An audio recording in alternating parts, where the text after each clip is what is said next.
جس سے اسلام نے منع کیا ہو, آنکھوں سے کوئی ایسی چیز نہ دیکھیں جس سے اسلام نے منع کیا ہو, ہاتھ سے ایسا اشارہ نہ کرے جس سے اسلام نے منع کیا ہو, اپنی طاقت سے کسی کو دکھ نہ پہنچائیں کہ یہ اسلام نے منع کیا ہے. اللہ کے حبیب صلی اللہ علیہ وآلہ وسلم فرماتے ہیں روزہ ڈھال ہے, روزہ ڈھال ہے جہنم سے بچاؤ کے لیے. حدیث پاک کا مفہوم ہے کہ روزہ ڈھال ہے جہنم سے بچاؤ کے لیے, لیکن جھوٹ جو ہے وہ اس ڈھال کو پھاڑ دیتا ہے. یعنی پھٹی ہوئی ڈھال دشمن سے حفاظت تو نہیں کر سکتی نا, تو روزہ جہنم سے حفاظت کرتا ہے. اور ڈھال ہے, سپر ہے. جب جنگ ہوا کرتی تھی تو وہ تلوار کے وار جس پر روکتے تھے اس کو سپر اور ڈھال کہتے تھے. تو یہ جہنم کے عذاب کو روکنے کے لیے ڈھال دے دی گئی ہے سپر بنا کر کے, لیکن یہ پھٹ جاتی ہے ڈھال کب؟ جب روزے کی حالت میں کوئی جھوٹ بولتا ہے. تو اب آپ بتائیں کہ روزے کا حق تو یہ تھا کہ روزے کی حالت میں ہم جھوٹ کو چھوڑ دیتے. چھوڑ کے دیکھیے جھوٹ. دراصل مہینے بھر کے روزے فرض کرنے کا مقصد یہ ہے لعلکم تتقون, تاکہ تمہارے اندر پرہیزگاری پیدا ہو, تقوی پیدا ہو. میں 11 مہینے جھوٹ بول رہے ہو سودا بیچتے ہوئے گلی محلے میں بیوی بچوں کے درمیان, اب روزہ ہے جھوٹ بولنا چھوڑ دو. 1 مہینے تک جب مسلسل جھوٹ بولنا چھوڑ دو گے تو عادت پڑ جائے گی جھوٹ بولنے سے بچنے کی, اور پھر شیطان کو بھی قید کر دیا گیا. نفس جو جھوٹ بولنے پہ اکساتا ہے اس کو بھی بھوکا رکھ کر کے سست کر دیا گیا. نفس بھی ڈھیلا ڈھالا پڑا رہتا ہے روزے کی حالت میں, اور ادھر وہ شیطان بھی قید رہتا ہے. اب بندے سے کہا گیا اب کوشش کر, عادت پیدا کر. اب ہم مگر عادت نہیں جاتی. احتیاط کیجئے, یہ سوچ کر, صرف یہ سوچ کر کہ اگر میں جھوٹ بولوں گا تو میرا روزہ بے نور ہو جائے گا, جھوٹ بولوں گا تو میرا روزہ بے سود ہو جائے گا. فون پر جو لمبی لمبی باتیں روزے کی حالت میں کرتے ہو چھوڑ دو, مختصر بات کرو. جتنا زیادہ بات کرو گے اتنا زیادہ زبان سے جھوٹ اور غیبت کا اندیشہ ہے. روزے کی حالت میں کم سے کم بات کرو, ضرورت کے مطابق بات کرو. اور ایک بات ہے کہ سچ بولنے کی عادی بنو. یار ہمیں رزق تو دینے والا اللہ ہے, عزت دینے والا اللہ ہے, حفاظت کرنے والا اللہ ہے, جلانے والا اللہ ہے, مارنے والا اللہ ہے. اگر کوئی کہہ دے کہ لیٹ کیوں آیا, سو رہا تھا اس لیے لیٹ ہو گیا, کون کیا بگاڑ لے گا؟ یہ کیوں کہتے ہو کہ وہ رستے میں ٹریفک جام ہو گئی تھی, سو رہے تھے تو سو رہے تھے, کیا ہوگا زیادہ سے زیادہ, کیا کوئی گردن مار دے گا, کیا کرے گا کوئی؟ اگر ہم لیٹ ہو گئے اور سچ بول دیے کہ میں سونے نیند کی وجہ سے لیٹ ہو گیا تو نہیں پہنچ سکا, میرے بچوں کو کھلا رہا تھا نہیں پہنچ سکا, لیٹ ہو گیا, کوئی کر کیا لے گا؟ اتنا ہی ہوگا کہیں نوکری کرتے تو وہ ہٹا دے گا.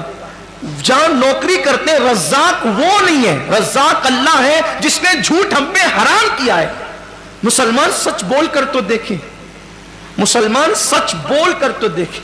دراصل عبادتوں کی جو لذتیں برکتیں ہمارے چہروں پر, ہمارے دلوں پر, ہمارے کردار پر جو مرتب ہونا چاہیے وہ اس لیے نہیں ہے کہ روزہ تو رکھ رہے لیکن اس کا حق ادا نہیں کر رہے. حقوق روزہ سے غافل ہو چکے ہیں. مخلوق کا خوف ہے, خالق کا خوف نہیں ہے. بولو زبان سے سچ, حق بولو. اسی لیے رمضان شریف لایا گیا ہے تاکہ ہم پریکٹس کریں, ہم عادی بنیں, ہم اپنی زبانوں کو پاک کریں, تطہیر کریں. روزے کی حالت میں مت کرو کسی کی غیبت. کوئی فون پہ شروع پڑ جائے تو بس کرو, آج نہیں, آج روزہ ہے, اظہار کرو آج روزہ نہیں کریں. اللہ جانتا ہے. آج صبح ہی میرے ایک دوست سے بہت دنوں سے میری گفتگو نہیں ہوئی تھی, فجر کی نماز کے بعد وظیفے میں بیٹھا تھا کہ اچانک اس کی یاد آئی.